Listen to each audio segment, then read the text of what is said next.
Champagne fizzed in my glass, the sound drowned beneath the roar of party chatter. Fairy lights crisscrossed the ceiling, the whole place smelling of fresh paint and takeout pizza. My brother's voice boomed over the crowd.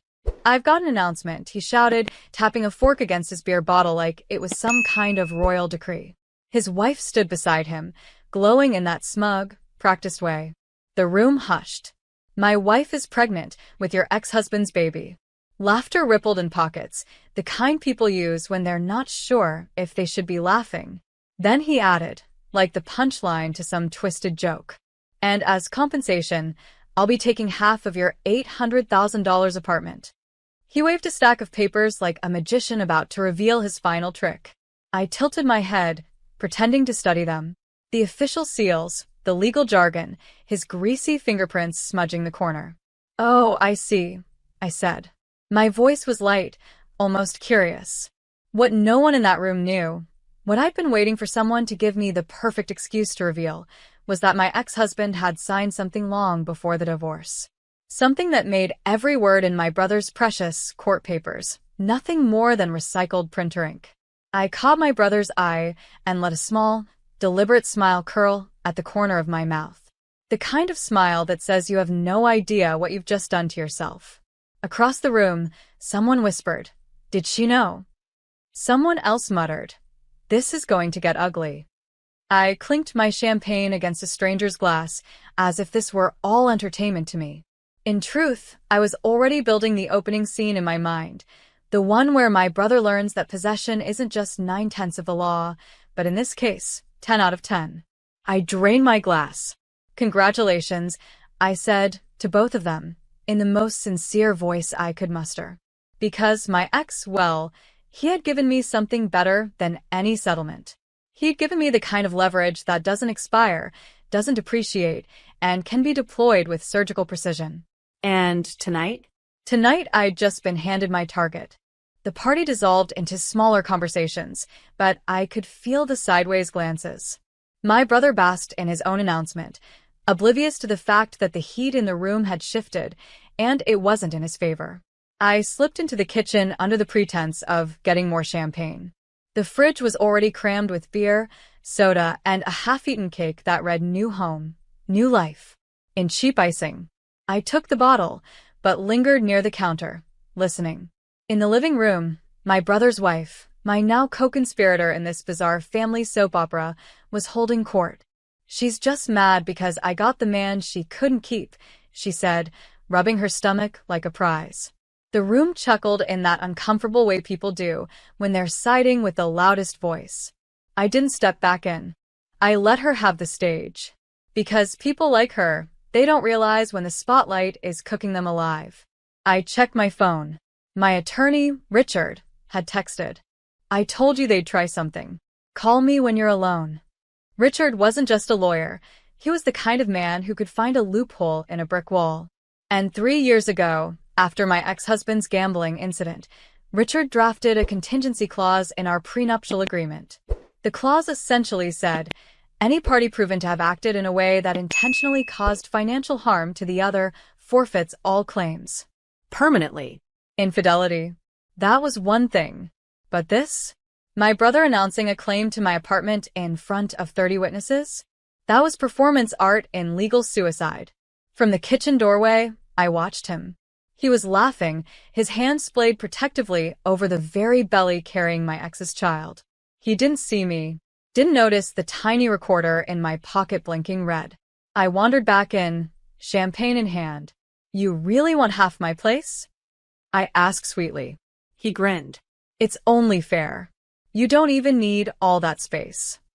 "You're right," I said, letting the words hang just a moment too long. "Fairness is important." He smirked, thinking he'd scored another point. What he didn't know was that the next time we'd speak about this would be in a setting far less festive, under fluorescent lights, with a stenographer typing every word, and my lawyer smiling the way predators do when dinner walks right into the trap. 3 days later, I walked into Richard's office with the audio file queued up on my phone. His conference room smelled faintly of leather and old coffee, walls lined with legal texts that might as well have been weapons in his hands. I pressed play. My brother's voice filled the space. My wife is pregnant with your ex's baby. I'll be taking half your $800,000 apartment. Richard's smile was slow and deliberate. He said this in front of how many people? 30. Maybe more. And I can get at least 5 to swear under oath. Perfect. He pushed the recording aside like a poker player sliding in chips. We'll file a preemptive motion to dismiss any claim he tries to make. But before that, we make it public. I raised an eyebrow. Public. Richard leaned back, tapping a pen against his desk. People like your brother operate on bluster. They count on embarrassment to keep others quiet. You take away the privacy. You take away the power. It's surgical. That afternoon, I sent a polite, concise email to every guest at the party. Dear all, for transparency, I am sharing this audio from Saturday evening. It involves a property claim made against me, which my attorney has confirmed is entirely baseless. I appreciate your awareness as legal proceedings begin. I attached the file. By evening, my phone was blowing up. Friends, cousins, even an aunt I hadn't spoken to in years. What's wrong with him? Is this a joke? Tell me you're suing. And then silence from my brother. 2 days later, a formal letter arrived from his legal representation, a generic printout from some low-level paralegal threatening appropriate action. Richard read it, snorted, and slid it into a file labeled Amateur Hour. We didn't respond. Not yet. Instead, Richard filed a public notice of intent to pursue damages for defamation and attempted fraud. That meant the claim and the recording became part of the public record. Anyone with internet access could see it. My brother called at 11:47 p.m., his voice slurred. What the hell are you doing? I didn't raise my voice. Fairness, remember? That's what you said was important. He cursed and hung up. I went to bed smiling, knowing we'd just set the first domino tipping. By the time it hit the last one, he wouldn't just lose the claim. He'd be scrambling to explain why he ever thought it was a good idea to tangle with me in the first place. And that explanation? It would cost him more than my apartment was worth. The cracks began at home. My brother's wife, the self-appointed queen of our family soap opera, posted a cryptic Facebook status. Funny how some people can't handle sharing. Guess greed runs in the family. It backfired instantly. The comment section became a battlefield. You literally tried to take her house? You're pregnant with her ex's baby? Wow. Just wow. Within hours, she deleted the post. But screenshots, as always, lived forever. I stayed silent online, letting the narrative feed on its own. That was Richard's advice, and it worked. The more they tried to defend themselves, the deeper they sank. Meanwhile, Richard was quietly tightening the net. He requested financial discovery, not because we needed it for my case, but because he suspected their new home was already under strain. Turns out, he was right. The mortgage was in her name only, the down payment borrowed from her parents. And the bank? 3 months behind on payments. This isn't just a defense anymore, Richard said, sliding the file toward me. This is leverage. At the next family gathering, my aunt's retirement lunch, they showed up late, looking like they'd spent the morning in separate rooms. My brother avoided me entirely, but his wife tried for a smile. Still enjoying your little game? She asked, voice sugar-coated and sour all at once.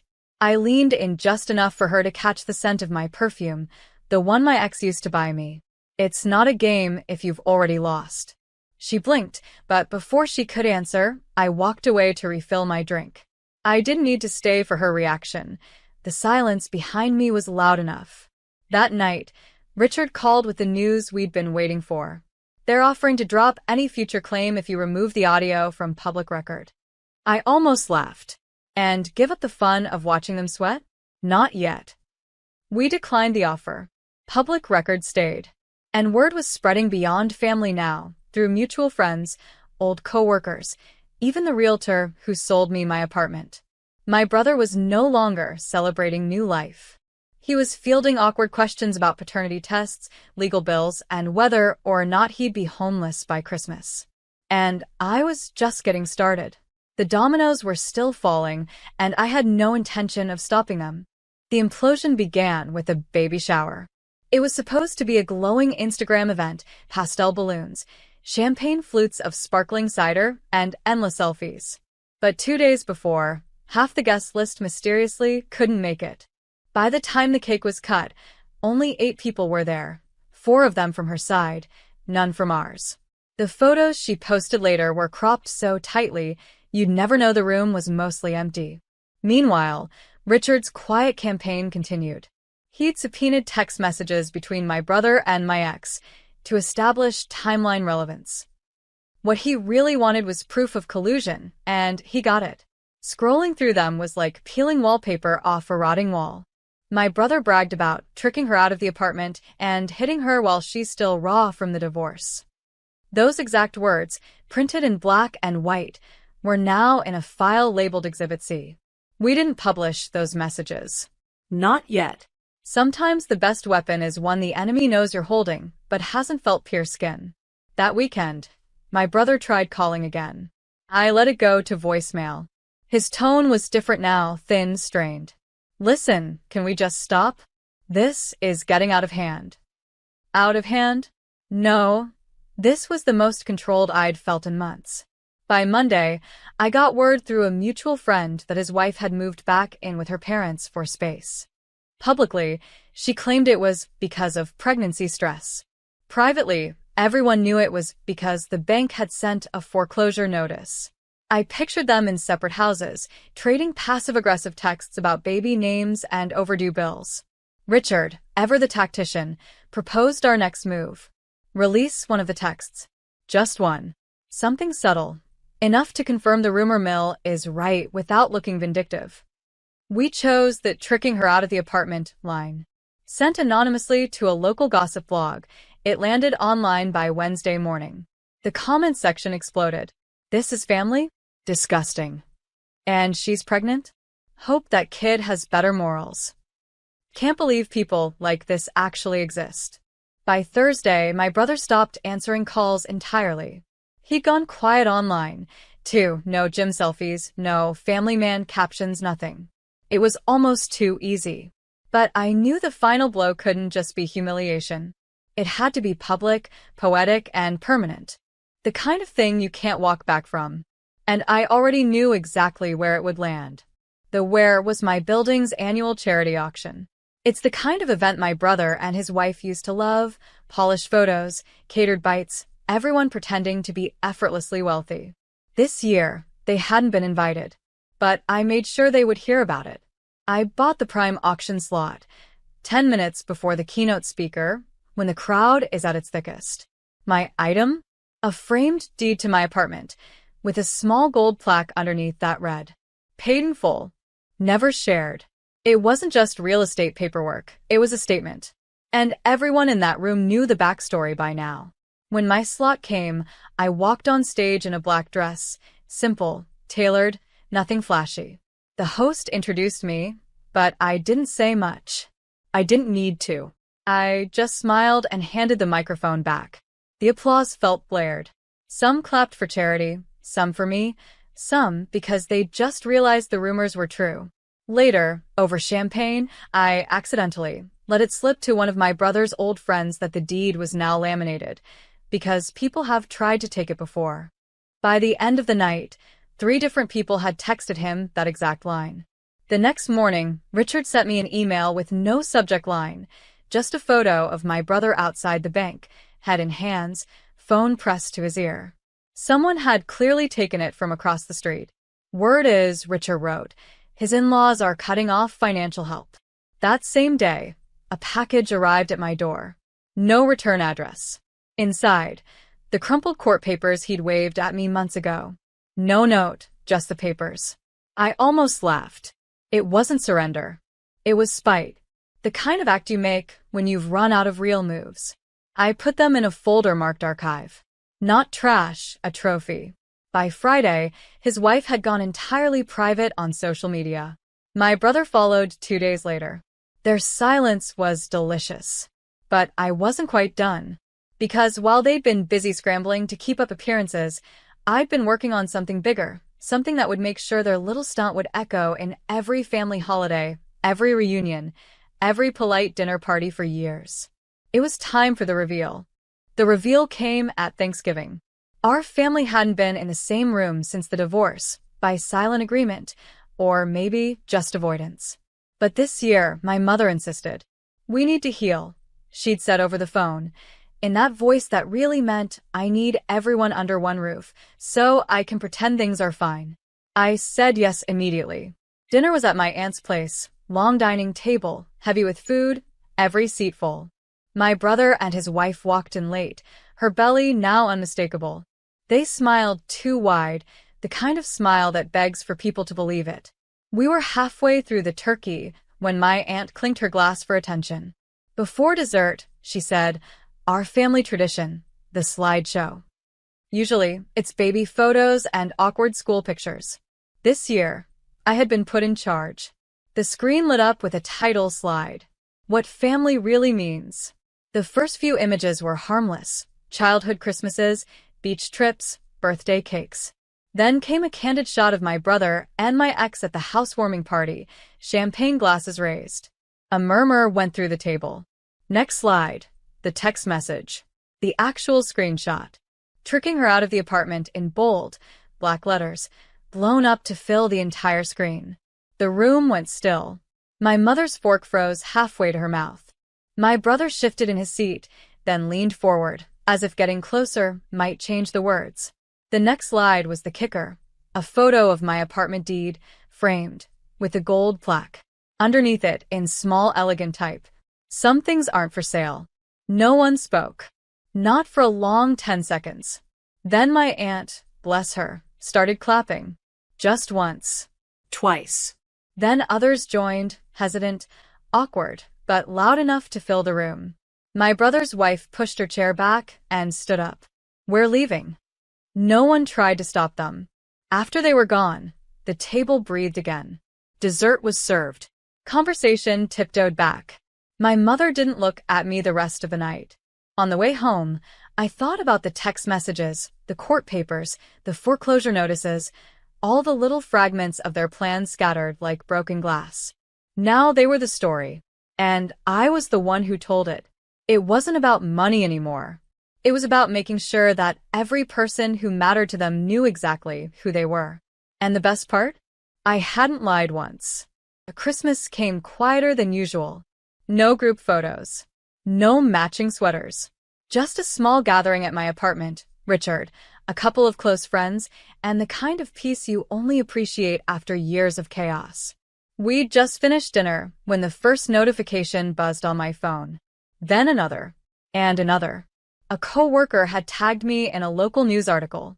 The headline was almost boring in its formality. "Real estate dispute ends in foreclosure." I clicked. There it was in black and white. My brother and his wife had officially lost their home. The bank had taken possession. The article quoted a neighbor, who described them loading boxes into the back of a borrowed pickup truck. The neighbor also mentioned, in a detail I will treasure forever, that my brother had been overheard saying, "This is her fault." Richard raised his glass. "To poetic symmetry," he said. I smiled. Because here's the thing about symmetry. It doesn't just happen. You have to build it. You have to know when to speak, when to go silent, and when to let the weight of someone's own choices crush them without lifting a finger. A week later, I mailed my brother a Christmas card. Inside, I slipped a photo of the gold plaque deed, taken from a new angle so the light caught every word. No note, just the photo. I imagined him opening it in whatever cramped rental they'd landed in, his wife watching over his shoulder, both of them remembering the slideshow, the applause, the way no one had come to their defense. And that's when I realized the apartment was never the real victory. The real victory was walking into my own space, turning the key in my own door, knowing I'd kept every inch of it not just out of spite, but out of principle. I poured myself a glass of wine, stepped out onto the balcony, and watched the city lights stretch out below me. Somewhere out there, they were starting over. Somewhere out there, they were rewriting the story in their heads, telling themselves it was bad luck or other people's fault. But I knew, and everyone who mattered knew. Sometimes revenge isn't loud. Sometimes it's a framed piece of paper, a slideshow, and the sound of a door closing behind you while you keep walking forward. And sometimes that's enough.